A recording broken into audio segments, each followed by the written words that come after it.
This video is sponsored by Grave Trigger, a new miniatures game with cool models, innovative mechanics, and incredibly affordable terrain sets. More about them later on in the video.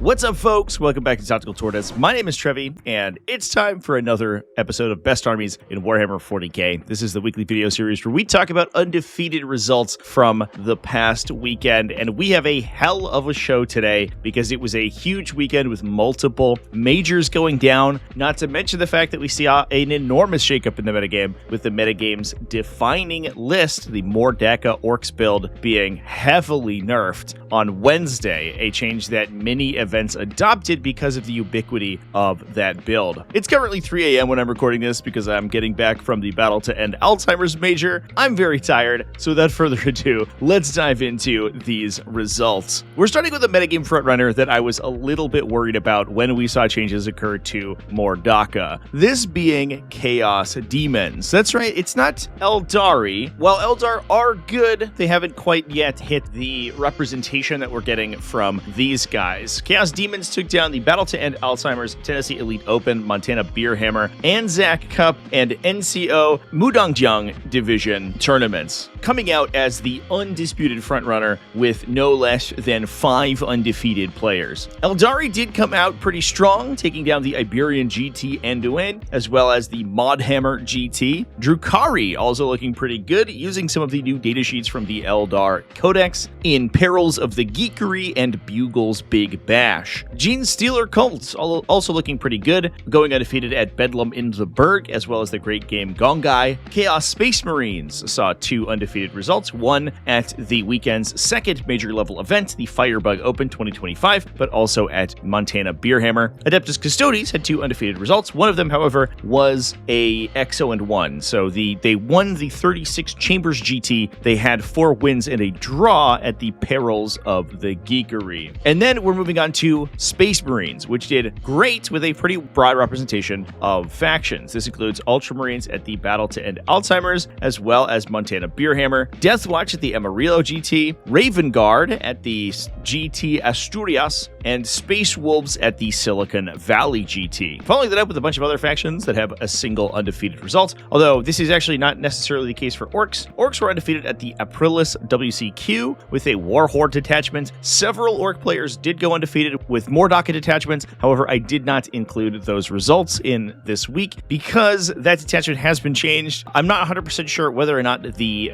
results of them going undefeated were including those changes, so I chose to leave them behind. I think there were 2 undefeated Mordaka lists this time around. Astra Militarum also undefeated at the Tennessee Elite Open, World Eaters at Turbulent Games, Tyranids at the GT Asturias, Adeptus Mechanicus taking down the Auspicious Open Reloaded, Necrons winning at the March to War, Imperial Knights at the Firebug Open 2025 alongside Chaos Space Marines, and last but certainly not least, Chaos Knights, their Dark Reflection, also going undefeated at the Battle to End Alzheimer's Major. Now, if you want to watch coverage from this weekend, as I mentioned before, was live all weekend at the Battle to End Alzheimer's GT. Please go watch my coverage. I'll drop a link in the video description and on the screen here if I remember to do that. We had 6 incredible games of Warhammer 40k. The finals game was absolutely wild, but over the course of the weekend, there's something in the water over down there in Maryland because it just made people make crazy turn 1 plays that occasionally paid off, were always incredibly cinematic and wild. We had several games decided by ridiculous explosions, and basically all the games over the weekend were crazy good. So please go check out my coverage over there. And with that, let's move on to talk about the lists themselves after a word from our sponsor.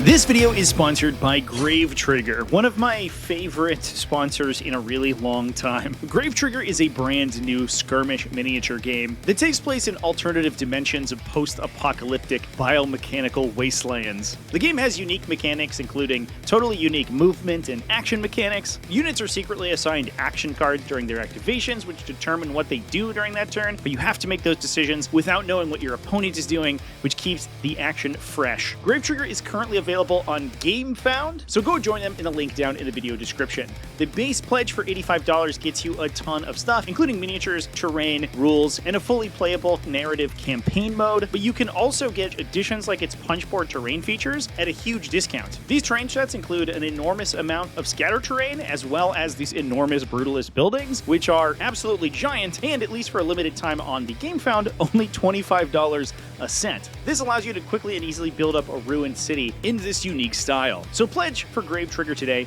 with the links down in the video description. And thanks so much for Grave Trigger for sponsoring this video. So with that, let's get into these results, starting with the Battle to End Alzheimer's GT and talking about Chaos Demons. Now, this was a major level event, 156 players, held down in Havre de Grace, Maryland. It was won by Zank Point playing Space Marines, who we'll talk about momentarily, but we also had a runner-up, Derek Apshe, rocking Chaos Demons. Derek from the 40K Dirtbags YouTube channel, if you're familiar with that. I had the privilege of streaming Derek's finals game, which was an absolutely insane game. He played out of his goddamn mind to beat what is a very tough matchup in a Star Shatter arsenal, and here's what he did it with. This list was a Shadow Legion detachment, the new mixed detachment for Chaos Demons, where they're able to take both Demons and Chaos Space Marines. This included Be'lakor, who's kind of a requirement for the detachment, a Bloodthirster with Fade to Darkness, putting him back into reserve after he destroys enemy units, as well as an Exalt Flamer. We had a unit of Nurglings in the battle line to take up space in the midboard and prevent enemy infiltrators from mucking with the Army's scouts, a Plague Bearer unit for OBSEC, a Flamer unit to attach in with that Exalted Flamer, which is a very interesting piece of technology. The unit has the ability to fall back and shoot, and the Flamer gives them the ability to advance and shoot with Assault on their ranged weapons. These guys get -1 to hit from the detachment ability and also can respawn up to 5 wounds back into the unit. They can heal a model as well as return a model to the unit because they are Tzeentch keyworded. So they're difficult to kill, 18 wounds before you get to the Exalted Flamer, -1 to hit at toughness 4. If you don't kill them, they're going to start regenerating themselves. Even if you do it in melee, they're going to fall back and then cook you. Pretty useful unit. 2 units of Fleshhounds for utility alongside a unit of Seekers, the first of these scouts in the detachment, but we also have an Accursed Cultist unit, 16 Accursed Cultists, alongside a Dark Commune. That Dark Commune is enhanced with Leaping Shadows, so they get a 9-inch scout move. So between the Dark Commune and the Seekers, we are scouting 2 units 9 inches up the table, which, if you do not have infiltrators to block it, gives this army incredible tempo. On turn 1, it's able to jail you pretty effectively. The Seekers and the Accursed Cultists can be charging into your deployment zone, movement blocking you, engaging your ranged attacks, and not to mention the fact that we have Be'lakor leading the army, who's going to be able to prevent you from shooting when you are outside 18 inches. He's going to make it very difficult to get within 18 inches of the army because he can put models in the way and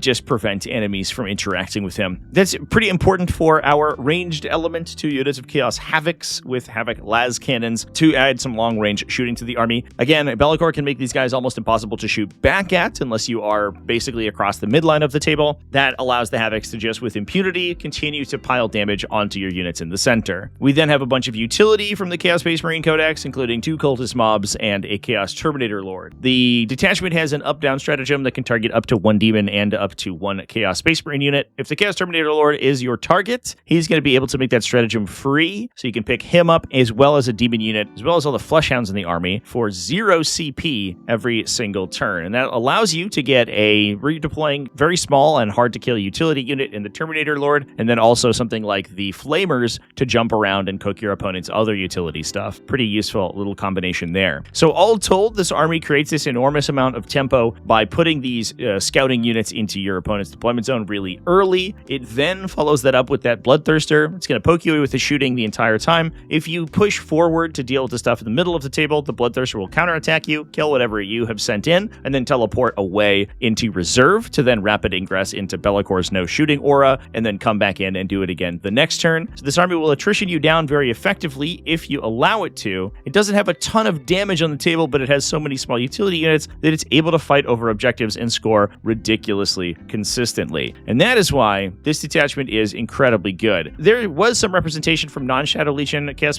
Demon detachments this week. I do think that Shadow Legion is maybe in the running for one of the stronger detachments in the game currently, now with the nerf of that Mordaka. And whether or not we see changes to it in the near future is going to be an open question, because I think it maybe flew under the radar being so difficult to play into an Orc detachment that had an incredible meta representation and also basically one-shot everything in the army really easily. So it'll be an interesting question whether or not this will continue to dominate into the future. Now, with that, we're going to move over to Spain and talk about the Iberian GT Anduin, which was won by Alvaro Perez running Aeldari. This list is rocking 2 Autarchs and the Incarn. However, we are leaving Yvraine and the Vice-Arch at home. We're taking then 2 units of Ynnari Cavalite Warriors to add utility and objective secured. Those guys can get combat squatted by Ynnari Venoms. So we have a lot of utility available. Obviously, the 2 transports, but they're able to embark 5 Cavalite Warriors, split the other 5 off to go into Strategic Reserve or simply to start on the battlefield and obsec objectives and perform actions. We then have 3 units of 5 Fire Dragons, 3 units of 5 Howling Banshees,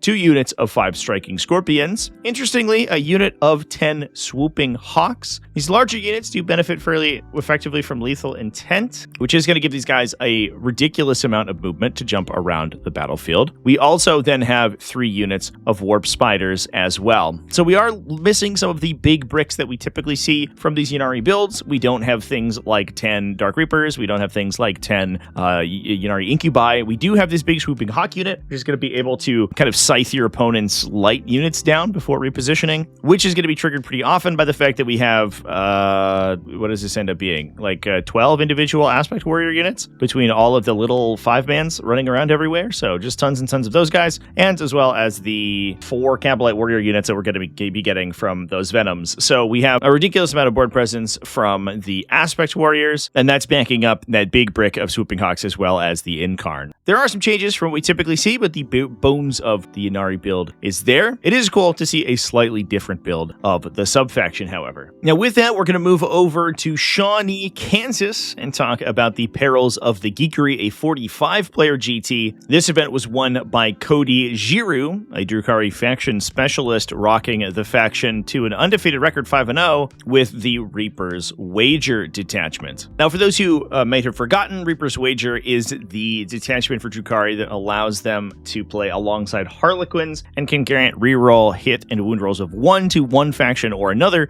based on who has killed the last unit. This list is playing an Archon with Webway Walker to give his unit deep strike and reroll charges when they deep strike. We have a lot of early board tempo presence from 2 Beastmasters, and then a bunch of utility in the battle line, 5 racks as well as a unit of 10 Cabalite Warriors. We have a Court of the Archon to jump in with that Archon, 2 Kronos for pain token efficiency, a unit of Grotesques, 2 units of Mandrakes for utility, some backline shooting from 3 units of Scourges, all of these with Dark Lances, alongside a bunch of Talos, 2 units of 2 Talos. Now, we do have a little bit of concession to the detachment here. We have a Void Weaver. These guys are nice to include since Harlequins start the game benefiting from the rerolls, so having a ranged Harlequin unit allows you to get the benefit of those rerolls right off the bat from the very start of turn 1, and gives you the opportunity to flip it over to the Drukhari units so that the Scourges can benefit from it. We then also have a 10-player Harlequin troops with an attached Shadowseer. The Shadowseer makes it difficult to engage with those Harlequins, gives them an 18-inch lone operative effect. Once those Harlequins get stuck in, they have a massive number of devastating wound attacks. They're all running their little strength 3 Harlequin blades, which give them the max attack volume with a ton of devastating damage. If they can gain that reroll 1s to wound, they're going to be converting even more of those. These guys will also get the ability to advance and charge from Shorten the Odds, which gives them a very impressive on-board threat range as well. Pretty interesting build. It's been a little bit since we've seen the Reaper's Wager builds on the table, but we do have a lot of this early game threat from the Scourges, a ton of utility from the Drukhari units, backed up by an insane amount of melee punch from the Talos and the Harlequin troop, with which the trickery of the stratagems in the detachment and some strong melee play allows the detachment to win out big in the late game. Now, speaking about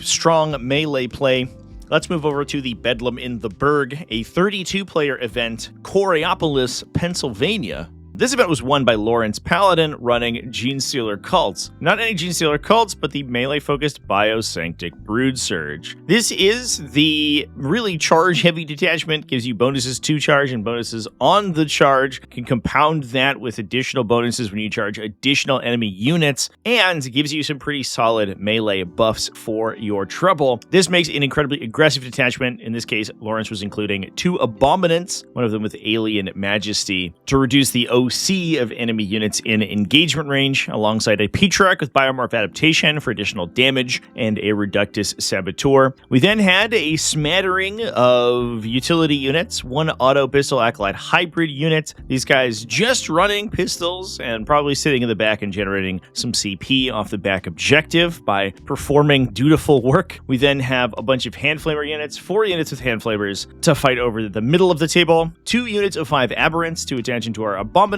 a huge handful of Achilles Ridge Runners, 4 of them with heavy mining lasers, 1 with a heavy mortar and survey auger. It's going to give the army a little bit of shooting to back up their melee push, which is nice to pick off units without having to trade Genestealer Cult units for them, especially if you're using things like Pure Strength Genestealers or Aberrants. Those can be expensive units, and you don't recur them very quickly, so being able to fire at enemies rather than have to engage them full on is a big deal. The other benefit here that taking multiple Achilles Ridge Runners gives you is the ability to spread multiple crossfire tokens around. So we can, for example, shoot at a target with the Mortar and Survey Auger Ridge Runner, strip cover from it and give the crossfire effect, then fire heavy mining lasers at that from the other Ridge Runners while splitting their twin heavy stubbers off into new targets to then provide crossfire to those targets as well. We then also have 3 Goliath Rock Grinders to add some additional melee punch, as well as carry the Acolyte Hybrids and the Aberrants to the fight, 2 units of 5 Pure Strength Genestealers and a unit of 10 Pure Strength Genestealers for forward operation. The 10 unit of Pure Strength Genestealers likely to include the Patriarch. So we have a fast, hard-hitting unit in the center of the table. Those guys do benefit from the detachment ability, so they're going to be very dangerous once they fight in the middle, but the other small units are good against other utility units, also good at just scoring points and preventing enemies from getting in and move blocking the big, enormous brick of vehicles that are making up the core of this list. Interesting to see a slightly more vehicle-focused variety of the Biosanctic Brood Surge. They don't get the benefits from the detachment ability. You have to either have an attached Biophagus or be a Genestealer guy,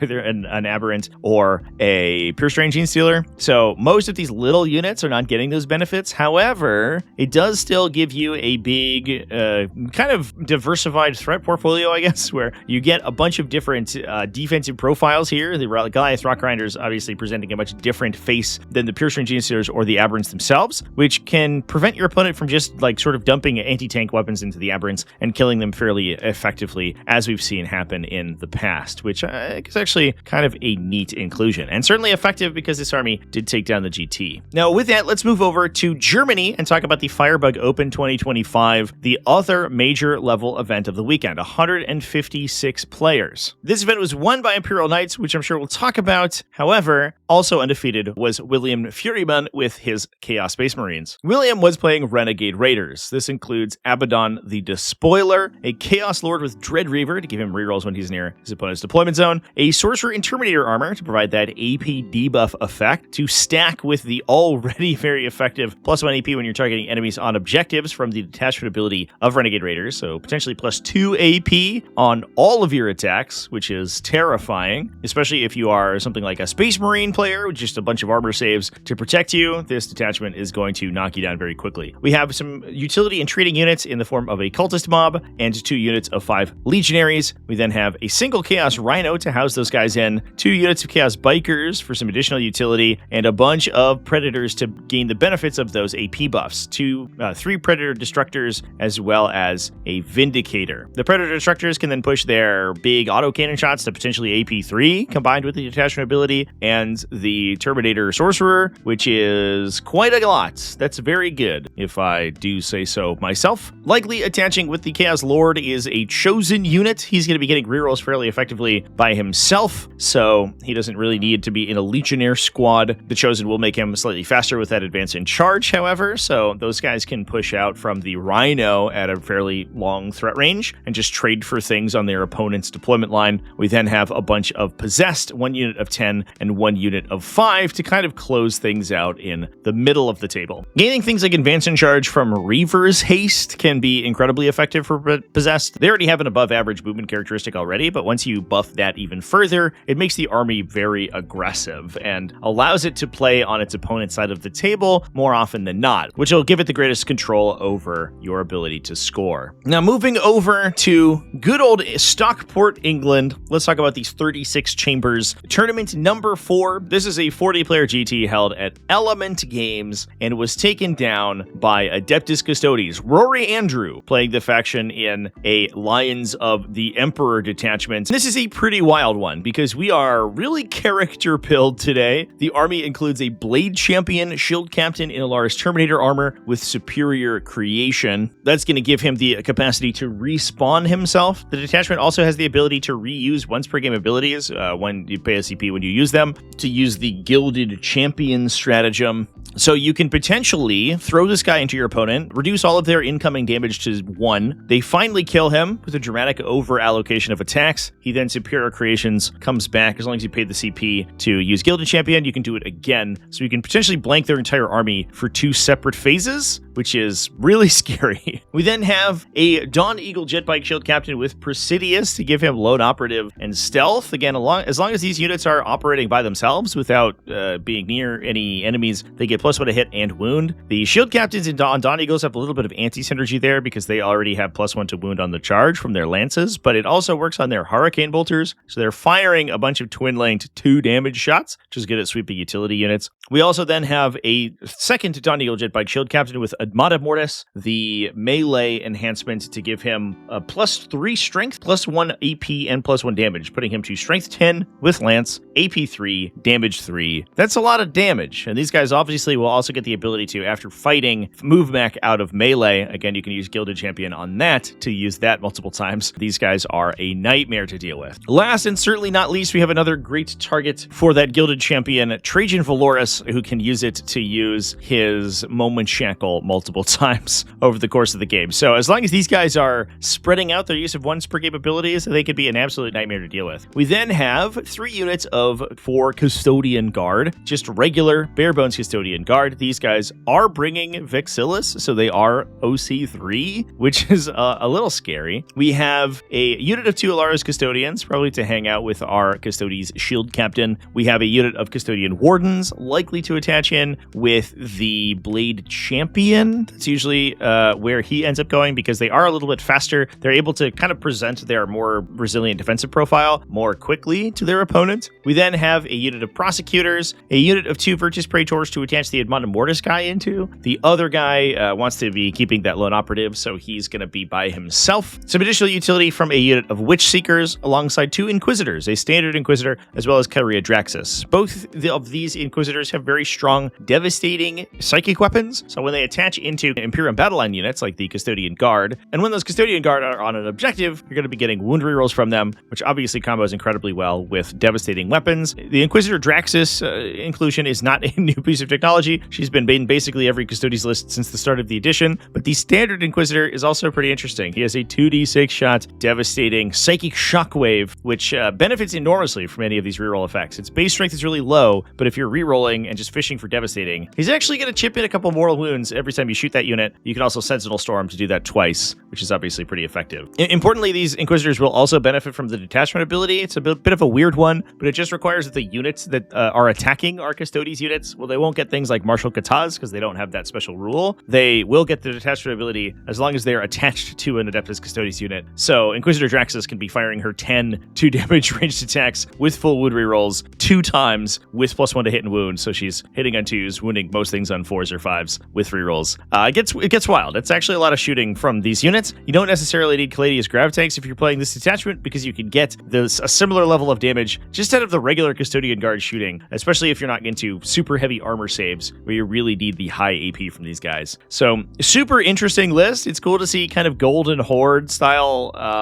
Custodes back on the table. We even saw some play from Shield Host last week as well. So it seems like Custodes are moving away from their Solar Spearhead and their Caladius grav tank style of builds into these much more diversified and, in my opinion, way more interesting lists. That's really cool. Now with that, let's move back to the battle to end Alzheimer's 40k Major and talk about Ultramarines. We're going to start our discussion about the Space Marine super faction now. Zach Point won the entire event playing Ultramarines, although he does give his credit to Sean Olsen for constructing the list because it is an Ultramarine Ironstorm Spearhead, the vehicle-focused vanilla Space Marine detachment. The list was running both of the dream team of Ultramarines characters, Marneus Calgar and Robuta Gilliman. I'll give you a spoiler alert as well. There is also a company heroes unit for Marneus Calgar too, so classic stuff from them. I don't think I need to talk anymore about why these units are good. Turns out they're really strong. We have 2 Tech Marines, one with Adept of the Omnissiah to blank damage from 1 attack every round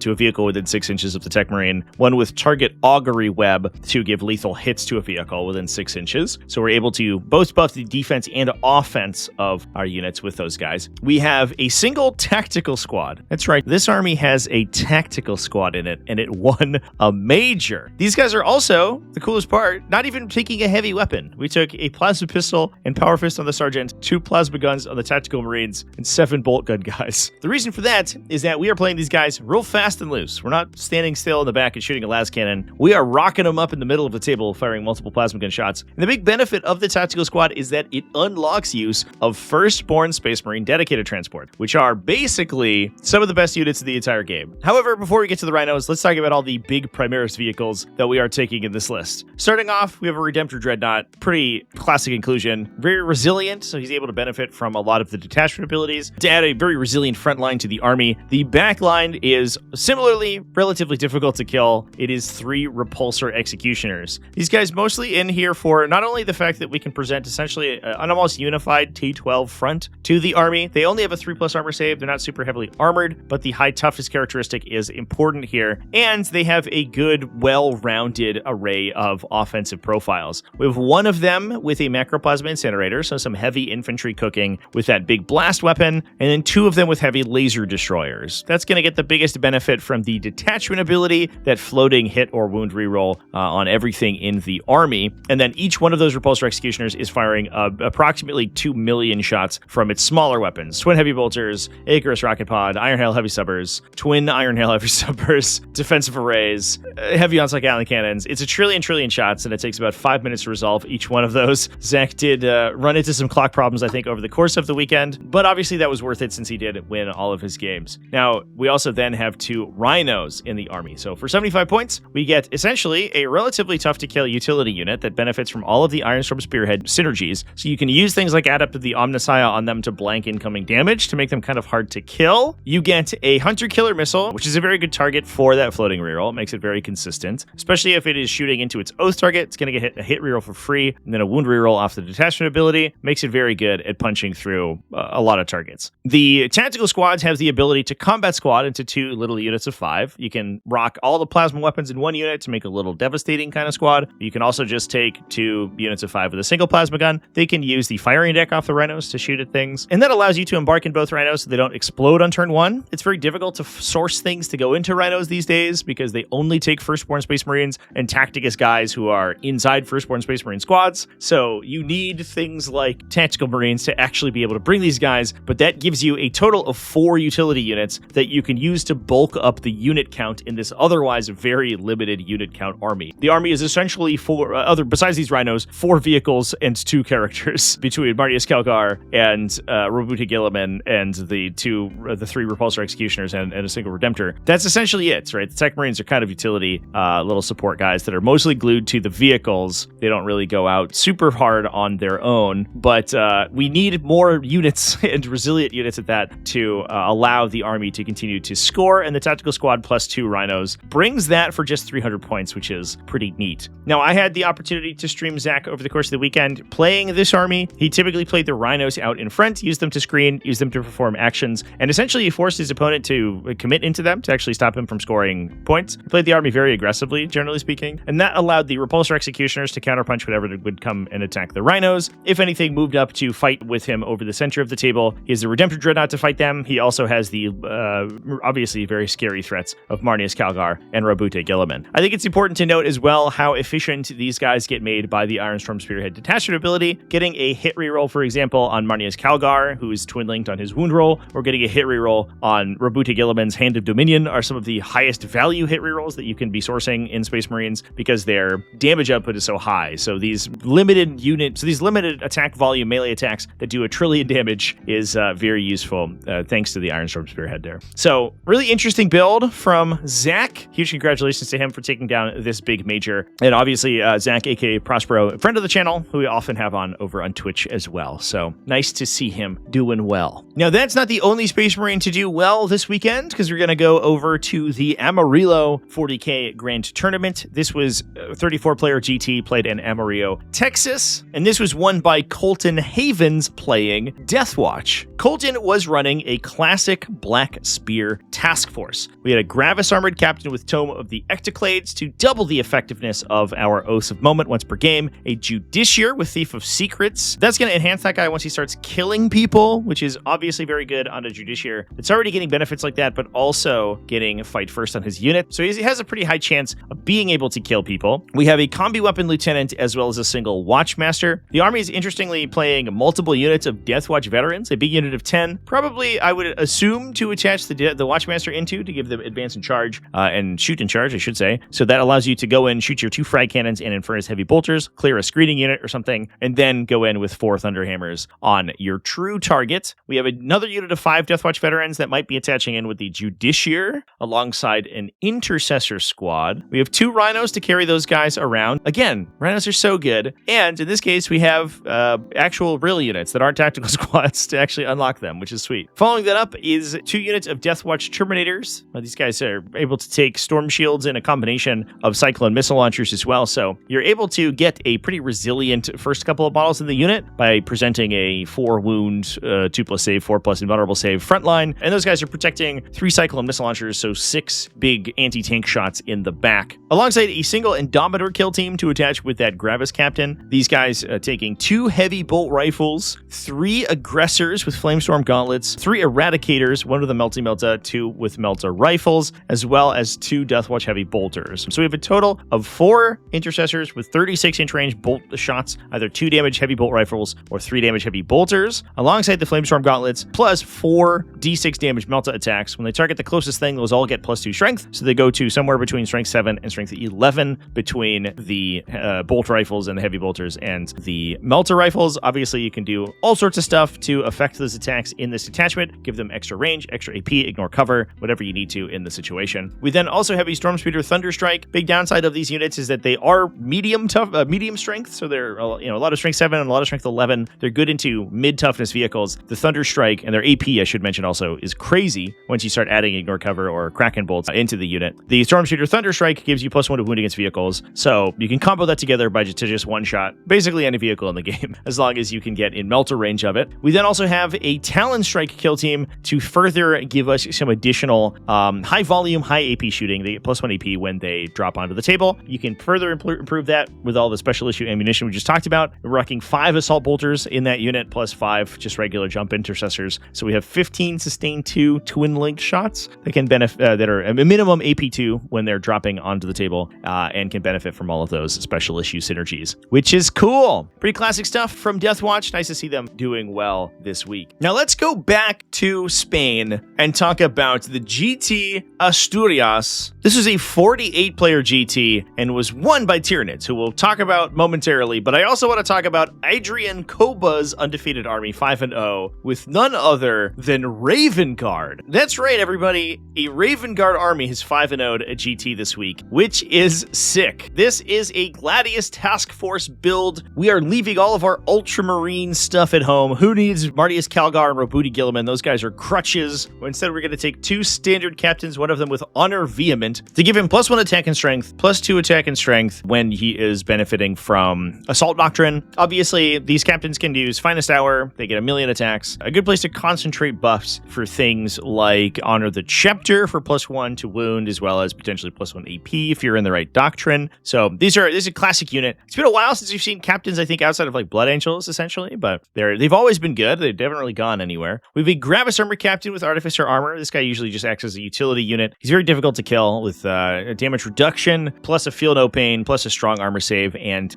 use of Rites of Battle himself. Of course, we are playing Caven Shrike because we are playing Raven Guard, so we have access to that lone operative character. He's super fast. He hits pretty hard. He has a ton of twin-linked precision attacks, so he's good at knocking out characters. He's also just good at killing utility units. That guy will just mess up 5 Space Marines if he needs to, plus a standard Tech Marine. Following that up is an Assault Intercessor Squad to attach one of our captains into. A standard Intercessor Squad for OPSEC. 3 units of jump back Assault Intercessors. Now, these guys could attach with Caven Shrike to gain Lone Operative, but even if they don't, he will give himself Lone Operative, so he can be played either as a pretty solid utility unit or buffing one of these jump pack squads. We have some backline shooting from a Ballistus Dreadnought. We have a Land Raider Redeemer, as well as a single Inceptor Squad with Assault Bolters for utility, 2 Scout Squads to follow up, and then a home for our second Space Marine Captain in a Stern Guard Veteran Squad. These guys will get full hit and wound rerolls when they target their Oath of Moment target, which means that they're basically a slightly more flexible version of those Assault Intercessors. The Assault Intercessors will always gain wound rerolls, but only when targeting something on an objective. This allows you to Oath of Moment something that your Stern Guard are going to attack into. If your second target is also on an objective, you can commit both captains at the same time and get wound rerolls on both of them. The Stern Guard veterans also shoot really nice, well, on the way in, which is really nice. They have assault ranged attacks, full rerolls, and devastating wounds, which is obviously super good by themselves. So these guys are always going to be great. However, they also will benefit the captain with those full rerolls, and those rerolls work in melee, so he's going to be able to use his devastating attacks when he uses Finest Hour with rerolls to fish for those devastating wounds to get a bunch of damage. It's a great combination, and we have a Land Raider Redeemer to carry both of those units around. So we have this big centerpiece Land Raider model, a great Overwatch threat that's going to be threatening the center of the table with these 10 potentially full rerolling melee infantry, melee and ranged infantry, that then have the captains. Last and certainly not least, we have 2 Vindicators. For all the reasons that Vindicators are good, they're just solid. So we have a ton of utility being provided by the Scouts, plus the 3 units of Jump Pack Intercessors. Those guys are also gaining OC2 thanks to the Raven Guard detachment ability, sort of sub-faction ability, when you include Caven Shrike, which is enormous for these things because they are fast, aggressive utility units. So giving them additional OC allows them to interact on objectives more often. And this is really the huge benefit that you gain from playing Raven Guard, is that you have access to these little Move 12 units that at any point in Gladius Task Force can gain advance and charge. They run onto an objective, they charge a random stupid thing, a vehicle, a dedicated transport, a utility unit. They mostly kill it if it's a little utility unit, then they steal the objective away from you, even if you are outnumbering them on that objective in most cases. And that allows the Space Marine player a lot more tempo play than you would normally gain from a classic Ultramarines build, which either has to play aggressive with its characters or play a much more passive game plan where it's trying to win in the late game, like we saw with things like the Repulsor Executioner list. Raven Guard, on the other hand, can play a much more flexible game plan where it plays a lot more aggressively and it plays much more scenario control. It obviously doesn't have the power of all of those command points that it gains from the Ultramarine characters. However, it is going to make up for that by also getting access to this character, Caven, who is a good melee attacker, also has an up-down, also a lone operative, who's basically going to act as a Calidus assassin if he's not attached to a unit, and just constantly be scoring points over the course of the game, and also be just an obnoxious little dude to go stab some people in the late game when you need to. Raven Guard are great. I actually think they're a little underrated right now. Ultramarines are just so strong. The characters have such powerful data sheets that it's difficult to see any other Space Marine codexes, but I think that were Ultramarines to be less ubiquitous, Raven Guard would be a top pick for at least vanilla Space Marine chapters, because Caven Shrike probably has the most relevant of his specialist unit kind of leader abilities that these guys were given in the recent update. Giving bonuses to like Terminators and Infernus Marines, not that useful. Giving them to aggressive utility units like Assault's Jump Pack Intercessors, incredibly strong. Plus Caven's probably one of the better characters in the Codex too. So it's all good, and it's cool to see Raven Guard see some success. Now with that, let's move over to Foster City Capital California and talk about the 53-player GT, the Silicon Valley Grand Tournament. Now, this was won by probably my favorite named player out of the entire competitive 40k scene, Forrest Phantom, running none other than Space Wolves. You thought their time was over. You thought it was the Ultramarines show, but instead, Space Wolves are here to stay, rocking Champions of Russ. Forrest's list is rocking a Lieutenant with Combi Weapon, Logan Grimnir on Storm Rider, Ragnar Blackmane to buff up some speed, and 2 Thunderwolf Lords. One of them with Black Death for anti-monster, anti-vehicle, one of them with a Frost Weapon. We then have a just 5-model Intercessor Squad for objective secured, some utility from a Scout Squad, 3 units of Thunderwolf Cavalry, 2 of them are going to attach into those Wolf Lords, obviously, one of them just hanging out, I guess, he's just chilling, alongside 2 Vindicators and a unit of Wolf Scouts, plus a Calidus Assassin. Not too much to say about this particular build. It's pretty classically Space Wolves. We have Logan Grimnar and the 2 Thunderwolf Lords, so we can outfit all of the Thunderwolf Cavalry squads. You can give them by choosing Saga of the Warrior Born at the start of the game, advance and charge for a command point that obviously they can write to battle for. So these units are really aggressively fast. They gain sustained hits and a huge attack volume. They can jail you by locking you into your deployment zone with enormous unit footprints and a bunch of melee attacks, and use the really flexible stratagems that Space Wolves have access to just constantly be racking up the score as the game goes on. Obviously, we've seen a lot of builds like this in Stormlance. It's a little bit more unique to see them in Champions of Russ. Champions of Russ has a little bit more persistent damage, I think. It's not sort of focused on just getting like +1 to wound off mounted units and the speed that you normally get, but obviously the sagas being completed by these aggressive melee units are going to make the army much stronger, I think, on an individual basis than their Stormlance variety. If it is a little bit more difficult to actually engage with them since they're a little bit slower. But even so, Champions of Russ still a super strong detachment. Just notice, I think Ragnar Blackmane is joined with the Intercessors. I don't think he has another attachment option in the army, unless I'm missing something. Nope, I'm pretty sure it's just Intercessors, which is pretty curious. He gives you the ability to advance and charge, but you don't necessarily have advance and shoot. However, Intercessors are assault weapons with their bull rifles, so they can fire their 20 AP1 anti-infantry shots on the way in, even while charging, and then you get the Power Fist off the Sergeant, which is nice. So that's a little cute. It's a good Ragnar Blackmane delivery system, and if you're hitting like utility units and small 5-mans and stuff, Ragnar Blackmane will just dumpster those guys without any help. You don't really need the additional bonuses from Assault Intercessors or things like that in order to kill those guys. He's going to do it himself. We believe in old Ragnar Blackmane. And with that, let's move over to Budapest, Hungary, and talk about the Aprilis WCQ World Championship Qualifier, a 22-player GT that was won by Gergo Kovacs running Orks. Now, this obviously is not Mordaka Orks. I wouldn't have talked about it if it was Mordaka Orks.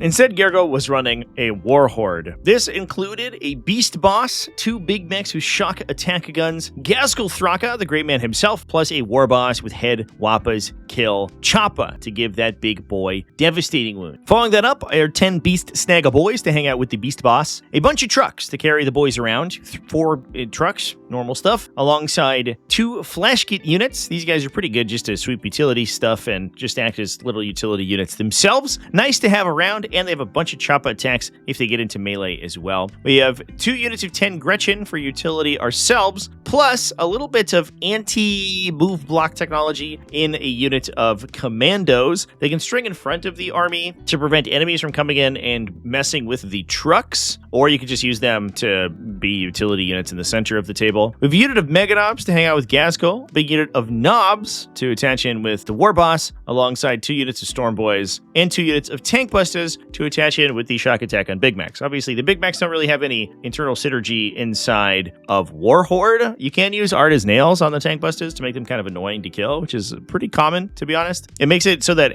reverse sort of infantry sweeping attacks don't really do anything to them. They can kind of shrug that off, which means you actually have to dedicate reasonable attacks into them to kill them, which is not something you normally want to do when you're staring down the barrel of Gaskell Thraka attacking you. So these guys will grant their +1 to hit and wound against vehicles bonus to the attached Big Mech with shock attack guns, gain reroll hits from him, and act as a pretty solid ranged piece. Not to mention the fact that unlike many orc orc builds, they also actually force you to deploy behind line of sight blockers so that you don't just get alpha struck by those big cannons firing out of trucks all game, which is very different from most orc builds who are just able to kind of like, you're just able to play in the sprinkler against, shrug off their incidental stupid guns, and then kind of boop block them and be annoying, whereas these tank buses can just blitz enemy utility or light vehicles and stuff that are trying to prevent the trucks from moving up the center of the table. So super useful out of those guys. And I think that's a big lesson that has come out of the detachments like Tactical Brigade and like Mordaka, is that combining these really powerful melee units that orcs have alongside the ranged units that they're able to bring now with the kill team data sheets makes the combination incredibly effective. Like, it's greater than the sum of its parts between the tank buses sort of providing covering fire for these melee units like the Knobs and Gaskell Thraka. It's going to be interesting to see where orcs shake out after the Mordaka change. I think there's a lot of really interesting build variety in the faction. We've seen people come out with things like Green Tide being played as a kind of a metagame response. Obviously, there are lists like the Repulsor Executioner Ultramarine list. They will just sweep a Green Tide, I think, fairly effectively. But there's also these like transport lists like Warhorde, as well as even some other detachments. We saw some Big Hunt played over the weekend and actually do fairly well as well. So orcs in a really interesting experimental phase. Now that basically their top 1 and 2 detachments both got nerfed between Tactical Brigade and Mordaka, although Tactical Brigade maybe we'll still see some play. Now we're going to move over to Clarksville, Tennessee for the 62-player Tennessee Elite Open GT. The event was won by Mark Perry running Chaos Demons, but we also saw Tony Beaumaire running Astra Militarum to an undefeated record. Tony was running a combined arms detachment, the evolution of combined regiment from the Index, to grant you lethal hits on your infantry,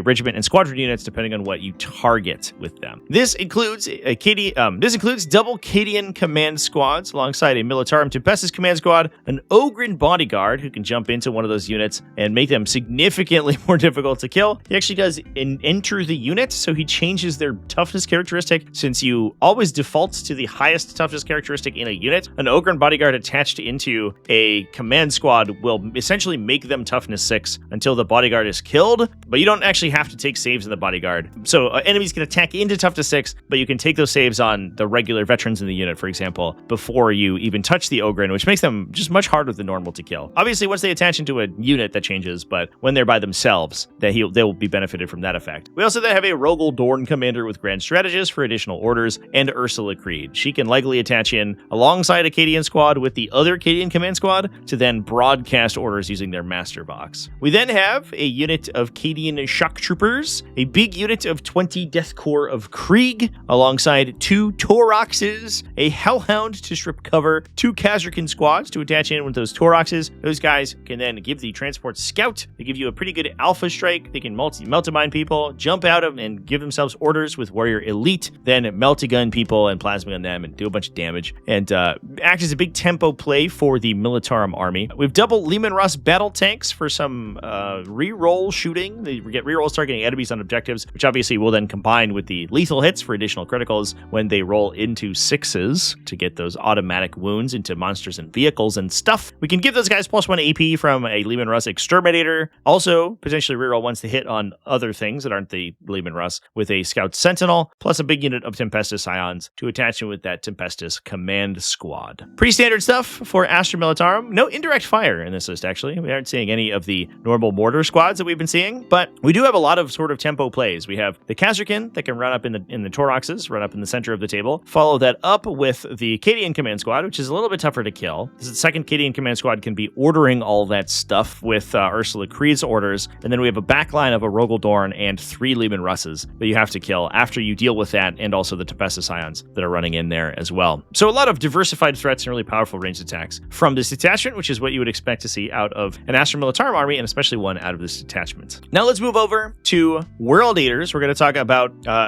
maybe the most interestingly named event of the weekend, the Turbulent Games Warhammer 40k RTT Singles Tournament. This was a GT, however, so I don't know why it was called an RTT. RTT is usually reserved for 1-day 3-round events. GT is usually 2-day 5-round events of between usually like 20 and 100 players or so. It's pretty broad spectrum. I might make a video on the classification of tournaments because there's no real hard and fast rule about it, but GTs tend to be 5 rounds. But this one's an RTT, I guess. I don't know. It's a 5-round 2-day RTT. Anyway, it was won by Jimmy Fields running playing World Eaters. And I'm always excited when World Eaters come out with something really cool, because we are playing a very non-standard variety of Vessels of Wrath. No Angron to be seen today. We have replaced him with a regular Demon Prince. Now, the Vessels of Wrath detachment is the kind of character and unit champion focused detachment. It gives your non-epic hero characters and unit champions access to up to 3 of them per round of a second Blessing of Khorne, or an additional Blessing of Khorne, I should say, in addition to the ones that you buy with your normal Blessings of Khorne rolls. So you always have access to the Blessings of Khorne that you want on those specific units. And as we have been seeing, this detachment kind of released to a bit of a wet fart. People weren't really playing it, but for the more and more, the more winningest World Eaters armies are playing this detachment. And so it might be kind of superseding Berserker Warbands to a small extent. Now, we're rocking Lord Invocatus for some early game scout, alongside a Demon Prince, as I mentioned before, replacing Angron with this guy. This is a foot Demon Prince. He's not the winged variety, but he does gain devastating wounds on the charge, and with access to +2 movement and advance and charge literally anytime he needs it. This guy is actually going to be pretty fast. That is compounded with Gateways to Glory, which essentially makes him, I don't know, like a Chaos Knight or something. When he makes a normal move, advance, or charge, he can move through models and terrain features, as long as he doesn't end inside engagement range, or obviously inside those terrain features, which means that he's kind of like a big infantry guy. He's able to just run through walls, charge through walls, and always be super obnoxious. We then have just a Juggernaut Lord with Arch Slaughterer to give him +1 AP, and when he becomes a Vessel of Wrath, +1 damage as well. That will affect all of the Juggernaut Lord's attacks, so that's not only his Chainblade attacks, but also his Juggernaut attacks. So that is a lot of additional value you're getting from that. Last and certainly not least, we have a standard Juggernaut Lord. Following that up, we have 2 units of Jackals for utility, and then a bunch of 8-bounds. 3 units of 6 Exalted 8-bound. These guys, obviously, as long as they still have their champion, are able to gain Blessings of Wrath abilities. Plus, we can give them Scout with Lord Invocatus, so we can give them turn 1 really, really easily an offensive bonus, advance and charge, and +2 to charge right off the bat, and they could be Scout moving and then advancing with those movement bonuses right through the center of the table. So the amount of turn 1 threat is really, really scary from these guys. Fortunately, that can be protected by the new unit, Goremongers. These guys are a new kill team unit. They are a very fast Jackal equivalent with a reactive move, and more importantly, and kind of transformatively to the World Eaters faction, Infiltrate. World Eaters previously had no forward operation besides Scout move, and so the counterplay to the entire faction was to bring a bunch of Infiltrators and just wall your opponent in. They can't scout, and they can't move through models, generally speaking, so you could basically just prevent them from getting a big move on turn 1. They oftentimes didn't bring ranged attacks, although this list brought some Wardog Brigands, which does give it a little bit of ranged element, which means that they didn't have any way to interact with those Infiltrators on turn 1 without charging them, which means you would just trade the Infiltrators 1-for-1 with enemy units, even if they went first. They wouldn't get into your valuable stuff, and you would get 1 or 2 shooting phases to just blast them, which was really sad. The Goremongers now give you an opportunity, if you win the deployment roll-off, to just string in the center of the army, prevent your opponent from infiltrating near them, and then Scout with Invocatus and the Exalted 8-bound, totally unmolested, which is, in my estimation, absolutely terrifying. We then obviously have 2 Wardog Brigands to add some shooting to the army as well. So, very diversified army. We have a lot of utility from the Jackals and the Goremongers. The Goremongers also just sort of potentially solve that Infiltrator matchup problem, and you can kind of deploy around it if they do have Infiltrators and they do beat you on the deployment roll. It's very difficult for them to screen out the entire midboard with a single deployment, so the Goremongers will still get to go somewhere in the middle of the table, and you can stack your scouts behind them once you deploy them. So you're still going to be getting good scout moves regardless, unless your opponent has like 9 Nurglings, I guess, as an infiltrating threat, and then also wins the roll-off, which is obviously, pretty magical Christmas land for them. But totally different version of World Eaters than we've been seeing for the entirety of the edition. No Angron. No Angron is huge. Instead, we are putting our faith inside huge units of Exalted 8-bound. Those guys are going to be able to absolutely threaten prodigious amounts of damage on turn 1, and then backing those up with really strong characters who are going to also be able to gain those Vessel of Wrath abilities. Now we're going to move back over to the GT Asturias, and talk about Borja David Palacio Valdueza, who was playing Tyranids. Now, Borja was running a invasion fleet being led by a winged hive tyrant. Well, interestingly, we also have the classic invasion fleet Termagant bricks, 2 units of 20 Termagants, mostly to use endless swarms on those guys, and respawn models back into the unit to retain control of objectives that they are nearby. Can also make them sort of difficult to engage with their scuttling horrors ability, so they can jump around in response to enemies moving within 9 inches of them. Once your opponent kills a couple of them, then you can just respawn them back onto the objectives that they were on and keep those objectives under your control. We then have a single Biovore, triple Exocrine, double Lictor, double Maleceptor, double Psychophage. So we have Feel No Pains on not only the Termagant squads to make them difficult to kill, not quite fully comboed out because we don't have Zoanthropes and we don't have the Venom Thropes either, but the 6-up Feel No Pain does make it tough for 1 damage anti-infantry shooting to kill those units, and that gives you the opportunity to then respawn them if you need to. However, those guys will also benefit the enormous brick of monsters that we have here. So Maleceptors and Tyrannofexes with that 6-up Feel No Pain, with a huge boatload of wounds, make that go quite a long ways. We have a single Pyrovore to strip cover from people before we shoot at them, and then 2 Rupture Cannon Tyrannofexes to bring up the backline. Now, these guys will gain the benefit, if they need to, of the 5+ Feel No Pain from Invasion Fleet Detachment ability. They also gain either lethal or sustained hits, depending on what you've chosen for your adaptation at the start of the game. So they have a lot of really great benefits from Invasion Fleet. It's the most straightforward classic detachment. A little interesting, and this might be just a points value thing, that we are taking the Winged Hive Tyrant, not the Foot Hive Tyrant, because he does not have Onslaught. He does not have the Assault ability for the shooting bugs, which does restrict their maneuverability quite a bit. But obviously, if we are stacking enough defensive benefits on them, we might not need it. To be perfectly candid, that usually only matters for 1 or 2 turns out of the game when they're repositioning, and then you don't need it anymore. And you save 35 points, I think, is the arithmetic by taking the Winged Hive Tyrant rather than the Foot Hive Tyrant, which is quite a bit of money. Hive Tyrant's probably a little overcosted in my estimation, even now. But obviously, that's not stopping our friend Borja here, who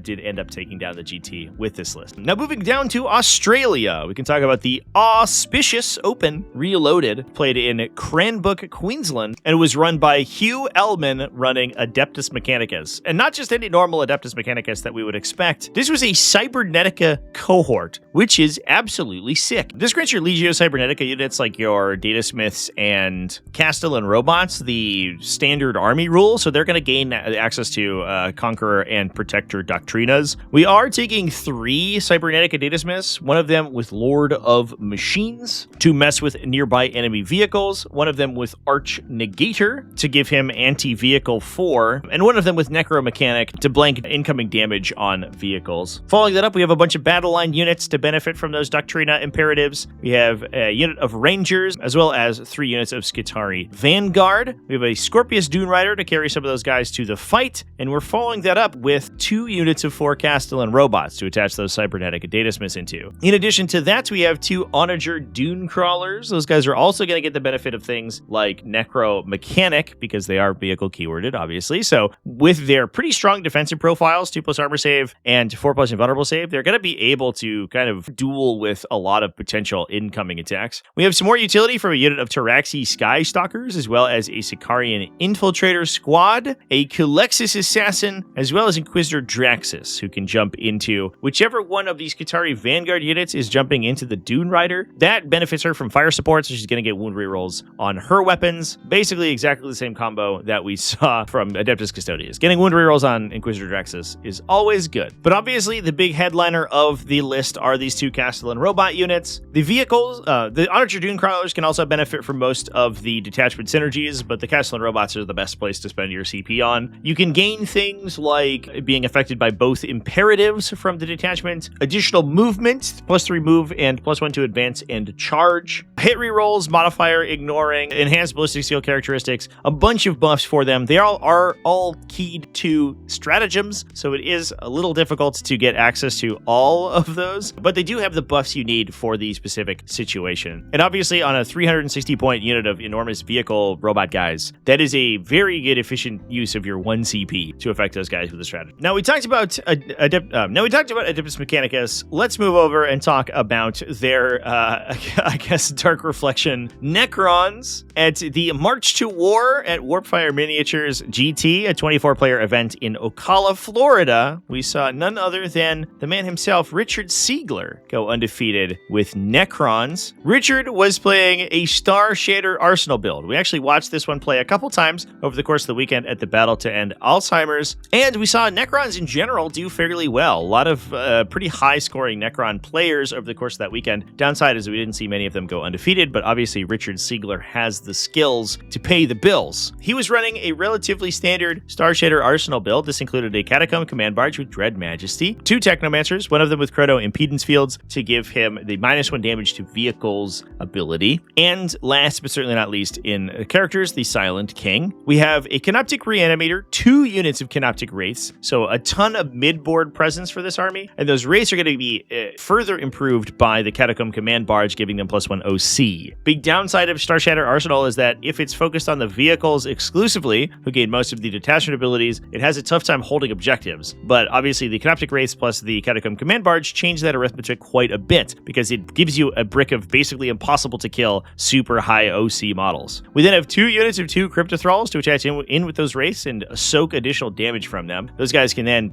use the ridiculous number of reactive reanimations that we have between the Resurrection Orb on the Catacomb Command Barge, the Stratagem to reanimate at the end of the turn that Star Shader Arsenal has, plus their standard reanimation, plus the healing that the Technomancers will each be doing. That makes these units basically impossible to entirely remove unless your damage output is absolutely catastrophic. We then have a unit of Death Marks for some Deep Strike utility, 2 Doomsday Arcs for backline shooting, and a Locust Destroyer and Ophidian Destroyer to score some points as well. The real big change here is going to be that second unit of Canoptic Wraiths. That's usually more shooting in the army. Obviously, Star Shader Arsenal is incredibly good at rocking up and trading blows, but with the downside that they will die to high-scoring armies, but the Canoptic Wraith unit can put that problem to bed. Very few armies in the game can efficiently kill Canoptic Wraiths, and if you are sinking attacks into them, you're just exposing yourself to be shot by Doomsday Arcs and the Silent King for the entire game, while probably not even taking objectives back from them, which makes the list very scary to deal with. Now with that, we're going to go back to our major from the weekend, the Firebug Open. Fred Otto from Breaking Heads DE, friend of the channel, did win this event with Imperial Knights. Now I'm going to throw some shade at Fred here real quick because his list output sucks. In fairness, it is very straightforward. There's 10 Battle Sisters, an Immolator, 6 Helverins, 4 Warglaves, and a Knight Atropos. Doesn't look like any enhancements whatsoever, so just 1 big Knight, 10 little Knights, plus the classic Immolator combo to give you a Combat Squatted Sister unit, plus the Ignore cover from the Immolator, which makes those Armiger Helverins actually really good, whereas otherwise you're going to have to be dumping CP into those guys to get use out of their AP1 autocannons. Once you strip cover with the Immolator, it becomes great, and you can do so at a relatively long range with their Heavy Bolter, which is nice. Plus, you get a lot of utility out of the 2 sisters and some OBSEC as well. You don't even have to play Banner of the Bacarius Triumphant in order to get OBSEC in the army. Downside, obviously, is that we didn't write any weapon options or anything here. I don't know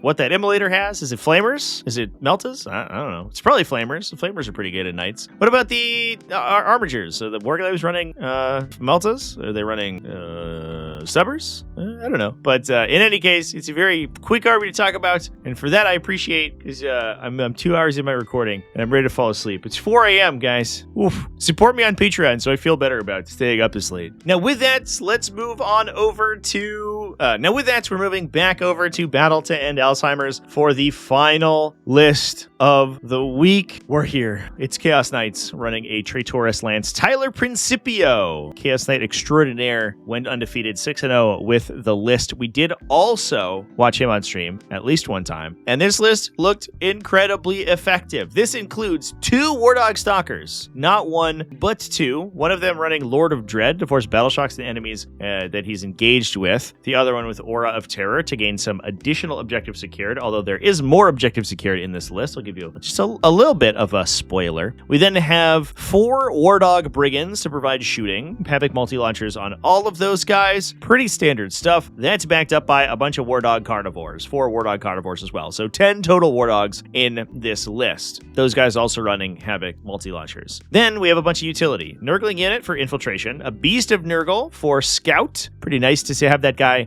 run up and complete an action in the center of the table. Your opponent kind of is forced to overcommit into him to kill him, because if they don't, he just heals to full, and then he just does it again and continues to generate you passive value. And once your opponent overcommits into this 65-point idiot, you can then counterattack with the brigands and kill whatever they sent into him, which is nice. He's just a little bit of a tempo piece. We have 10 Plague Bearers, so additional obsec on top of the Stalker with the enhancement. And then last but certainly not least, Rodigus. Now, Tyler was using Rodigus to rapid ingress and act as a really aggressive offensive piece. He has a really strong melee attack now, post the demon kind of quote codex update, end quote. And he can also mess with your OC characteristic, which is enormous in an army that entirely is composed of high OC battle line vehicles. So even if you are playing two OC battle line units, Rodigus can have their OC characteristic down to 1, then a single Chaos Knight, a single Carnivore is likely to take that objective from you as soon as you take basically any casualties whatsoever. And it even then becomes more difficult to push past Rodigus because he reduces your speed as well to get to the brigands behind him, or to escape from him, to escape from the carnivores that are about to charge in front of him. So he synergizes incredibly well with the detachment, and now with the new update, him having a built-in Feel No Pain is actually not the easiest thing to kill. High toughness with a 6-up Feel No Pain and a 4+ invulnerable save compounds with the fact that the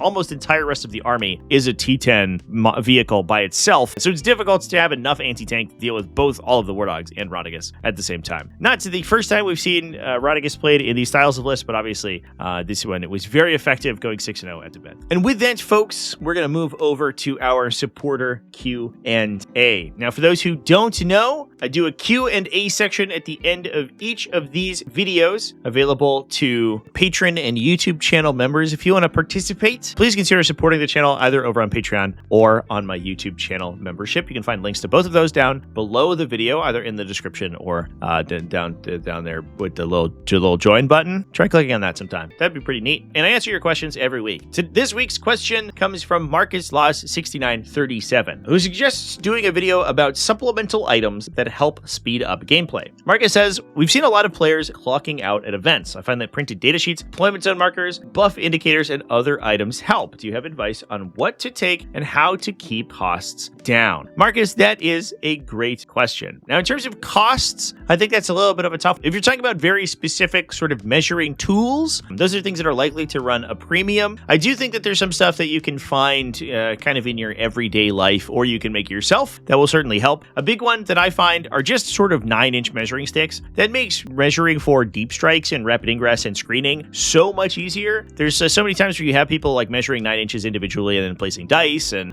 try to do all these things. Whereas if you just had a 9-inch stick, you can just place the stick down and you're done, and you know exactly where enemies can deep strike nearby you. You can make those yourself. You can just cut out like a piece of dowel or something to 9 inches, and that also helps to serve as like a deployment marker, and can also you can use it for other things as well. I always recommend that people take those. I also think that proxy bases are another huge one that players should probably be more often taking. It gets a little bit tougher now that 40k is moving to larger and larger base sizes, but it makes solving arguments and questions about exact movement really easy. If you bring a couple of proxy bases, you can simply show your opponent the path that you want your models to travel, rather than having to do so with the miniature and then potentially opening up arguments and questions after you've already picked up your miniature. You can, for example, say, hey, I want to charge to this position. This is my intended final charge location. Does that look good to you? And your opponent says yes or no, and then you're done, and you don't have to pick up your model or find another model to stand in or any of that stuff. So I think that's a big one. I also do think that, especially if you aren't super confident in your stats, I think that printed data sheets are a big thing. The ones that Games Workshop provides, I think, are a very nice quality, and being able, I have found, to put the datasheet on the table next to the unit allows both you and your opponent to really easily reference at least their top line profile, which reduces a lot of the searching time when you're unsure of your ability. Am I toughest 6 or am I toughest 5? What's my leadership characteristic again? I